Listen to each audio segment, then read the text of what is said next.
Hi class, today we are on book 4, lesson 28, and today's lesson is on the multiplication table. So I want to start by showing you a multiplication table here.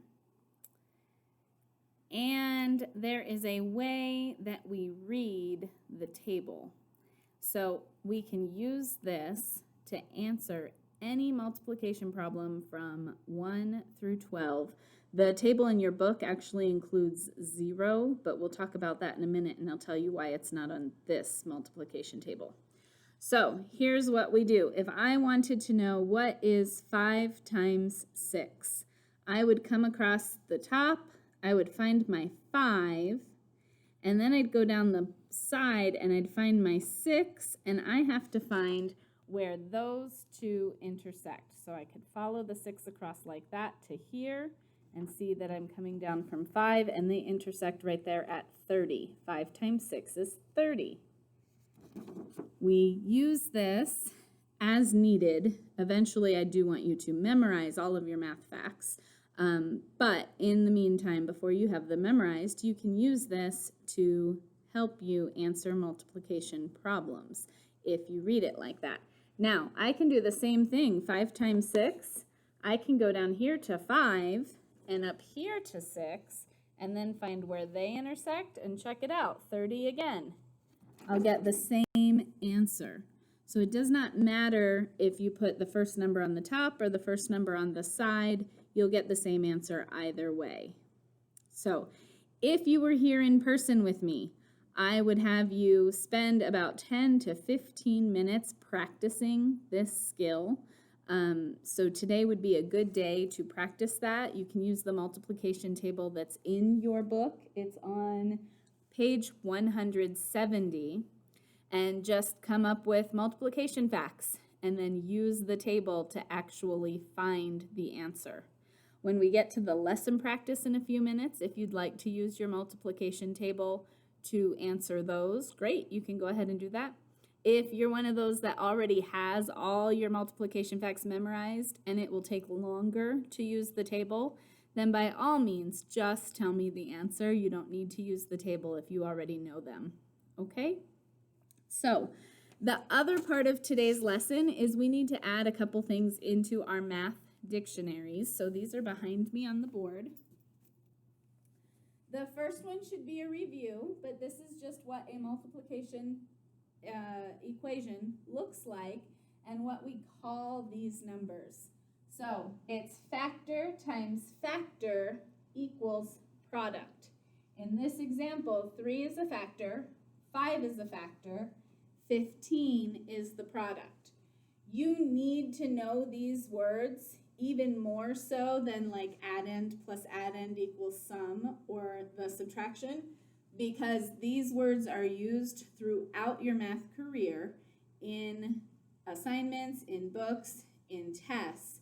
They will ask you to find the factor, and you need to know that a factor is one of the two numbers that we multiply together in a multiplication equation. They might say find the product. You need to know that you're multiplying to find the product, okay? All right. The next one I want to talk about is called the zero property of multiplication. And really the name of it is kind of a little extravagant because it's a very, very simple concept. Anytime you multiply something by 0, your answer is 0. Think about it. If I have 0 groups of 5 Oreos, how many Oreos do I have? 0, nada, none.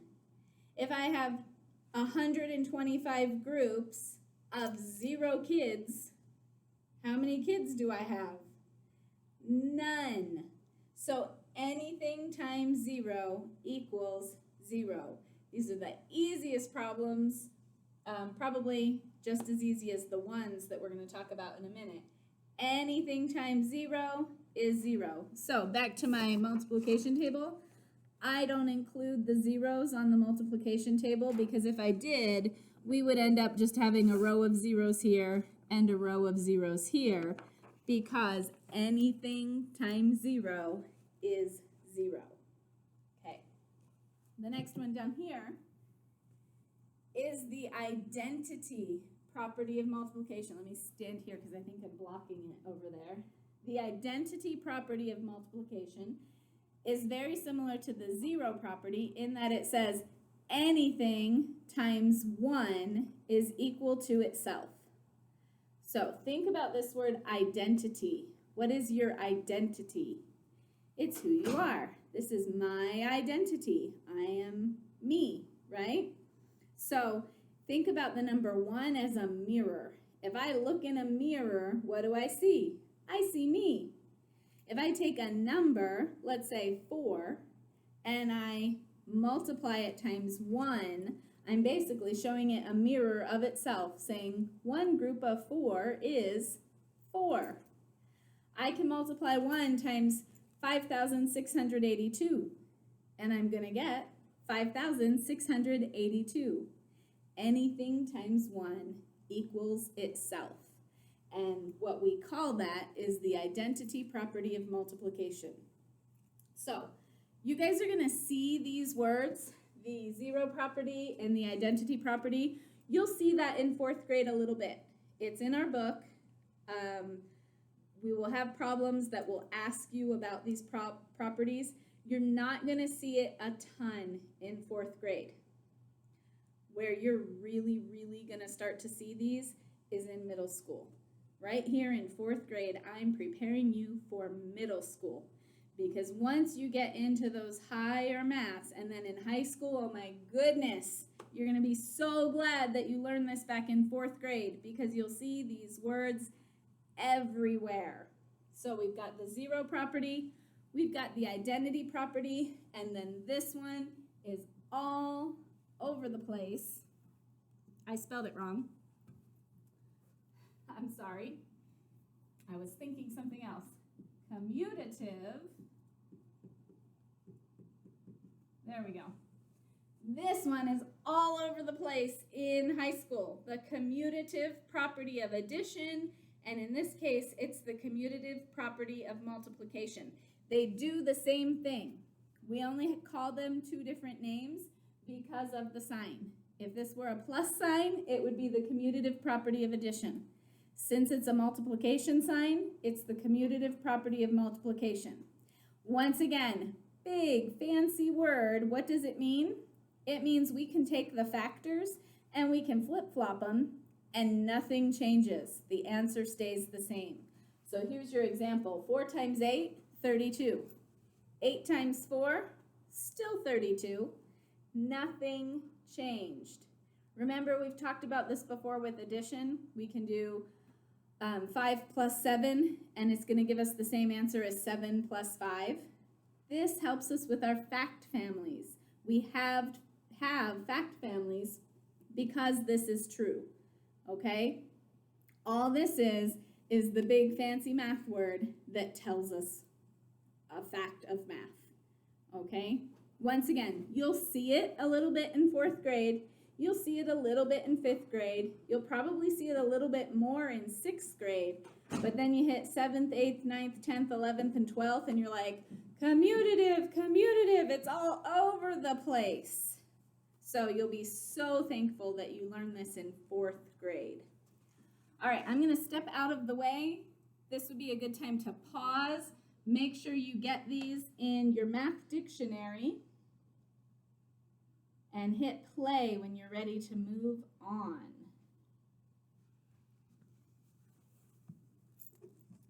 Oh, you know what? I'm going to need an eraser. Okay, so now we're going to move on to our lesson practice. I will write down a multiplication problem, and you can either use your multiplication table or just use your awesome memory to answer these for me. So what's this one? 9 times 3, 27. If you're using the multiplication table, you may want to pause in between each problem so that you have time to find your rows and find the answer in the multiplication table. I'm going to go kind of quickly for those of you that are just pulling these from your memory. So that was 9 times 3. What about this one? 3 times 9. Commutative property, same thing. 27, ding, ding, ding, you got it. All right, next one, 6 times 4. What is the answer to 6 times 4? If you said 24, you are absolutely correct. What do you think the next problem is going to be? You guys are getting to know Saxon math. We did 6 times 4. Now we're going to do 4 times 6. And of course, commutative property, it's the same thing. We just flip-flop the factors. Next one, 7 times 8. Oh, I love this one, and I'm going to write it a little differently. I'm going to write it like that, and I'm going to put my equal sign right here because I want to show you a trick. 7 times 8 is 56. So here's my fun trick. Ready?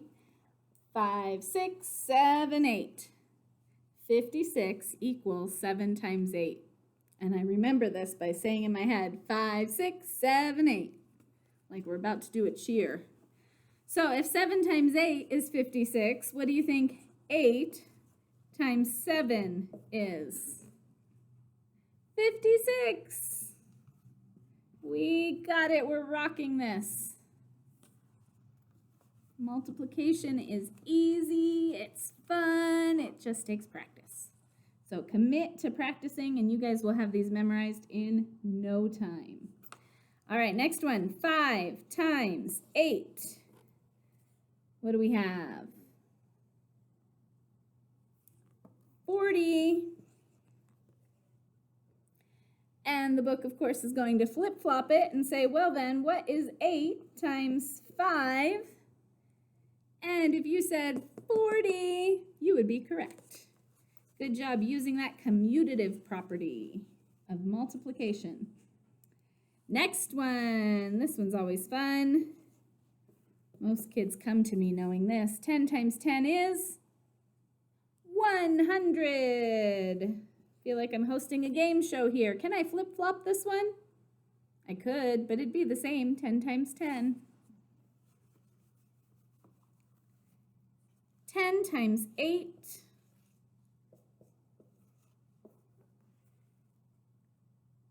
So here's, for those of you that did not have me as your teacher or didn't have someone that showed you this trick before, anything times 10 is going to be that number with a 0 tacked on at the end.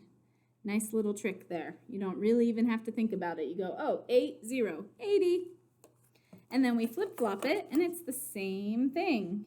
8 times 10, I would look at that and go, 8, 0, 80. Or just remember, commutative property, we flip-flopped. The answer is the same. The 11s are fun too. I know we learned this trick last year for those of you that were with me. But anything times 11, remember, anything times 1 is itself. So if we have times 11, it's like 1, 1, we get 99, double. That works for anything 1 through 9. Once we hit 10, that trick doesn't work anymore. And our final practice multiplication problem here is 12 times 12. If you need to use your multiplication table to find it, it would be in the very bottom corner. And we have 144 as our answer. Okay, I have a couple more problems asking about the properties and things, so let's review those. It says, which property of multiplication is shown below? So there you go. Which property does this problem show? Look, I'm multiplying and then I just flip-flop it. That would be the commutative property of multiplication up there on the board behind me. The next one says, use the 0 property of multiplication to find the product. And it says 25 times 0. Remember, anything times 0 is 0. Those are my favorite. They're super easy. And finally, this is our last practice problem together. Use the identity property of multiplication to answer this.